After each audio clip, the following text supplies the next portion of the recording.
Good morning बच्चों। आज हम लोग क्लास 8 की हिंदी में बस की यात्रा पढ़ेंगे। बस की यात्रा जो है एक व्यंग्यात्मक निबंध है और इसके लेखक हैं हरिशंकर परसाई, जिनका जन्म हुआ था 22 अगस्त 1924, मृत्यु हुआ था 10 अगस्त 1995। चलिए शुरुआत करते हैं। हम 5 मित्रों ने तय किया कि शाम 4 बजे की बस से चलें। कितने मित्र थे? लेखक को लेके 5 लोग थे। पन्ना से इसी कंपनी की बस सतना के लिए 1 घंटे भर बाद मिलती है।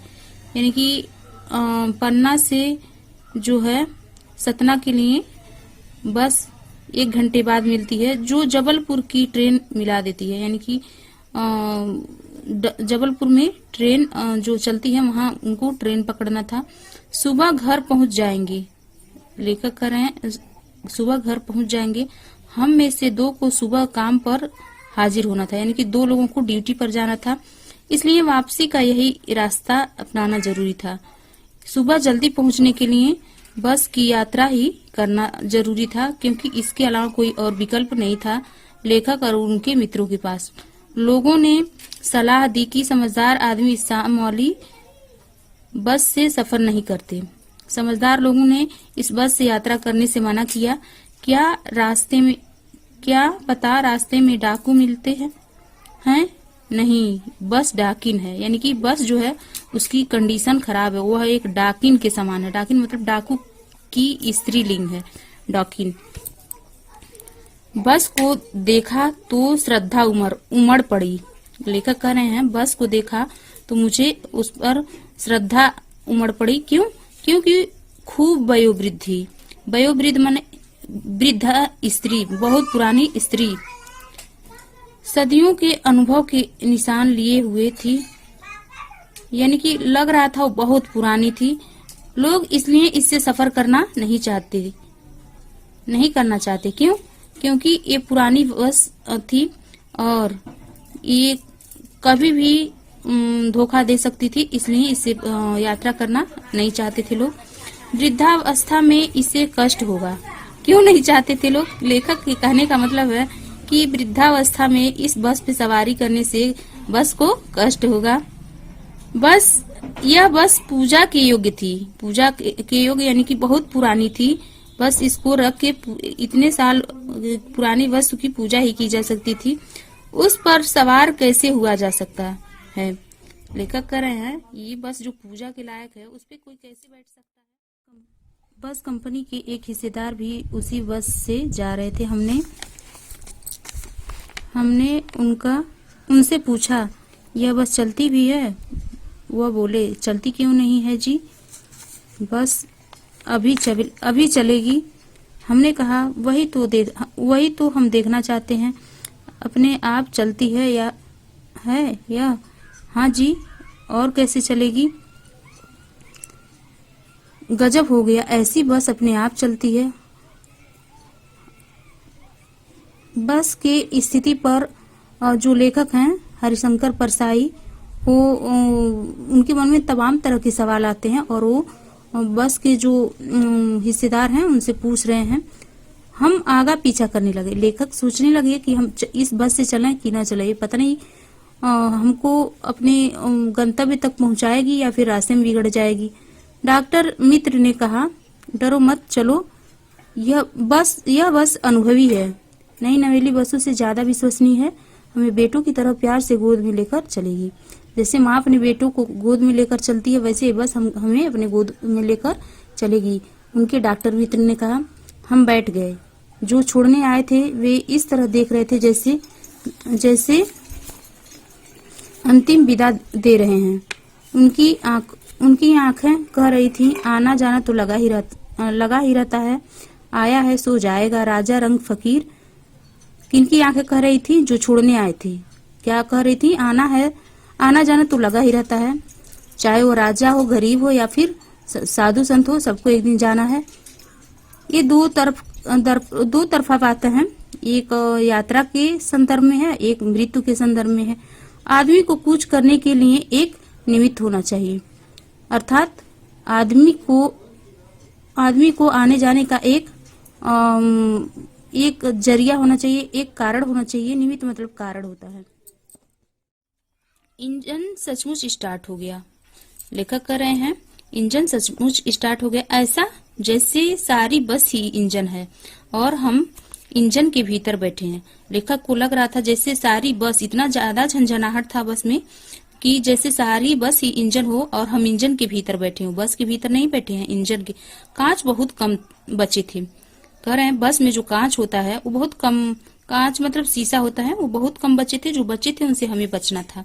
यानी कि जो कांच बचे भी थे वो टूटे फूटे थे, तो वे चुभने का डर था, इसलिए उनसे जो यात्री थे उनको बचना था। हम फौरन खिड़की से दूर सरक गए। सीट पर बैठने के बाद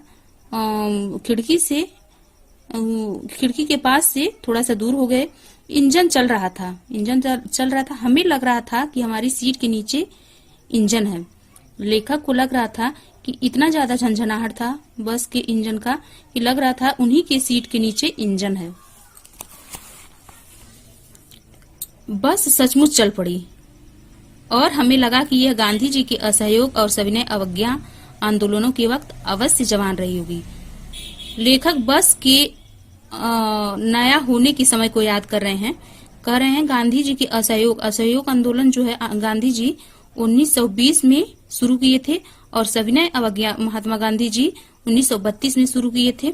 तो उस समय शायद यह बस जवान रही होगी। गांधी जी के दोनों आंदोलनों के समय में कल्पना कर रहे हैं कि लेखक हरिशंकर परसाई की ये बस जवान रही होगी, यानी कि नई रही होगी। उसे ट्रेनिंग मिल चुकी थी। हर हिस्सा दूसरे से असहयोग कर रहा था, यानी कि पूरे बस के हिस्से में तालमेल ठीक नहीं था, यानी कि हर हिस्से से आवाज आ रही थी।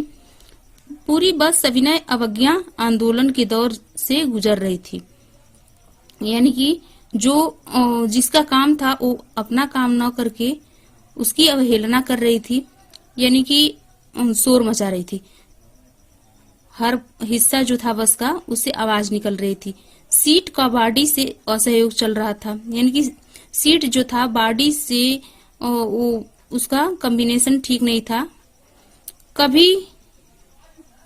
कभी लगता सीट बॉडी को छोड़कर आगे निकल गई है, यानी कि उसमें सीट रखा गया था लेकिन उससे कोई संपर्क नहीं था, इधर उधर खिसक रहा था सीट। कभी लगता था कि सीट को छोड़कर बॉडी आगे जा रही है, कभी लग रहा था सीट आगे जा रही है, कभी लग रहा था बॉडी यानी कि बस की बॉडी जो है वो आगे जा रही है। 8-10 मील चलने पर सारे भेदभाव मिट गए, यानी कि 8-10 मील जाने के बाद लेखक को सारी प्रक्रिया समझ में आ गई कि ये क्या हो रहा है, बस का स्थिति क्या है, ये सब कुछ लेखक को समझ में आ गया। यह समझ में नहीं आता था कि सीट पर हम बैठे हैं या सीट हम पर बैठी है। लेखक को समझ में नहीं आ रहा था कि सीट पर वे बैठे हैं कि सीट उन पर बैठी है। एकाएक बस रुक गई। मालूम हुआ कि पेट्रोल की टंकी में छेद हो गया है। ड्राइवर ने बाल्टी में पेट्रोल निकालकर उसे बगल में रखा और नली डालकर इंजन में भेजने लगा। कितनी दयनीय स्थिति थी बस की। बस रुक गई और पता चला कि पेट्रोल की जो टंकी है उसमें छेद हो गई है और अब पेट्रोल ड्राइवर जो है बाल्टी में निकालकर और बगल में रखा और नली डालकर इंजन में भेजने लगा। अब मैं उम्मीद कर रहा था कि थोड़ी देर बाद बस कंपनी के हिस्सेदार इंजन को निकालकर गोद में रख लेंगे। लेखक को लग रहा था कि इतना जर्जर बस है कि उसके सारे पार्ट अलग अलग होने के बाद भी वो चल रही है, तो अब थोड़ी देर बाद जो बस कंपनी के हिस्सेदार हैं वो इंजन को निकालकर गोद में रख के फिर बस चलाएंगे और उसे नली से पेट्रोल पिलाएंगे, यानी कि गोद में रखकर इंजन को नली से पेट्रोल पिलाएंगे। ऐसे ही जैसे माँ बच्चे के मुंह में दूध की शीशी लगाती है, ऐसे ही जैसे बच्चे दूध पीते हैं। और बस की रफ्तार अब 15-20 मील हो गई। मुझे उसके किसी हिस्से पर भरोसा नहीं था। ब्रेक फेल हो सकता है, स्टीयरिंग टूट सकता है। प्रकृति के दृश्य बहुत लुभावने थे।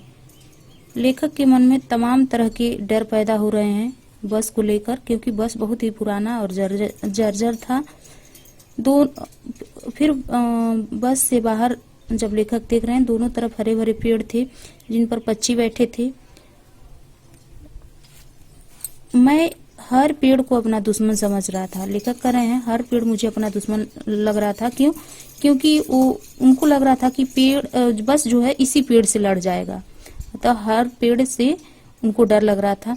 जो भी पेड़ आता डर लगता कि इससे बस टकराएगी।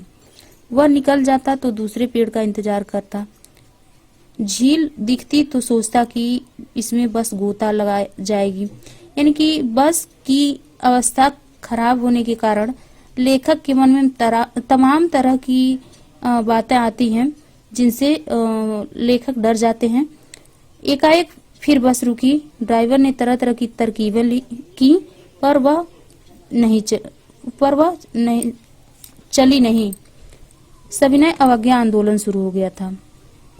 ये सविनय अवज्ञा मतलब कोई भी सुधार करने पर बिल्कुल बस में सुधार नहीं हो रहा था। इस तरह से बस के जो पार्ट थे, हिस्से थे, वे सविनय अवज्ञा आंदोलन शुरू कर दिए थे। कंपनी के हिस्सेदार कह रहे थे बस तो फर्स्ट क्लास है जी, यह तो इत्तेफाक की बात है। कंपनी के जो हिस्सेदार थे वो अभी भी इतना खराब कंडीशन के बाद भी अभी बस की तारीफ किए जा रहे हैं कि ये तो संयोग की बात। इत्तेफाक माने संयोग होता है। छीड़ चांदनी में वृक्षों की छाया के नीचे वह बस बड़ी दयनीय लग रही थी। लेखक बस का मानवीकरण किए एक वृद्धा स्त्री के रूप में, तो उसी रूप में वो हमेशा उसका जिक्र कर रहे हैं। लगता है जैसे कोई वृद्धा थक कर बैठ गई हो। बस को क्या कर रहे हैं? कोई वृद्ध स्त्री जो थकी हो और पेड़ के नीचे बैठी हो। हमें ग्लानि हो रही थी। लेखक कह रहे हैं हमें हानि हो रही थी इस बात की। बेचारी पर लदकर हम चले आ रहे हैं। यानी कि बस जो है वो बहुत पुरानी हो चुकी है, उस पर हम लोग सवार होके आ रहे हैं। अगर इसका प्राणांत हो गया तो इस बियाबान में हमें इसकी अंत्येष्टि करनी पड़ेगी। प्राणांत मतलब वो मर गया, तो बियाबान मतलब जंगल में, अंत्येष्टि मतलब अंतिम संस्कार, यानी कि मरने के बाद जो संस्कार होता है वही अंतिम संस्कार है। लेखक कह रहे हैं अगर इस सुनसान जंगल में इस हिस्सेदार साहब ने इंजन खोला और कुछ सुधारा, बस आगे चली। उसकी चाल और कम हो गई थी। बस की चाल कम हो गई थी, यानी कि धीरे धीरे बस चलने लगी थी। धीरे धीरे वृद्धा की आंखों से ज्योति जाने लगी। यानी कि लेखक जो है बस का मानवीकरण किए हैं, बस को एक बूढ़ी स्त्री से तुलना किए हैं कि धीरे धीरे वृद्धा की आंखों से ज्योति जाने लगी थी, यानी कि वो मरने की कगार पे है। चांदनी में रास्ता टटोल कर वह रेंग रही थी। कौन रेंग रही थी?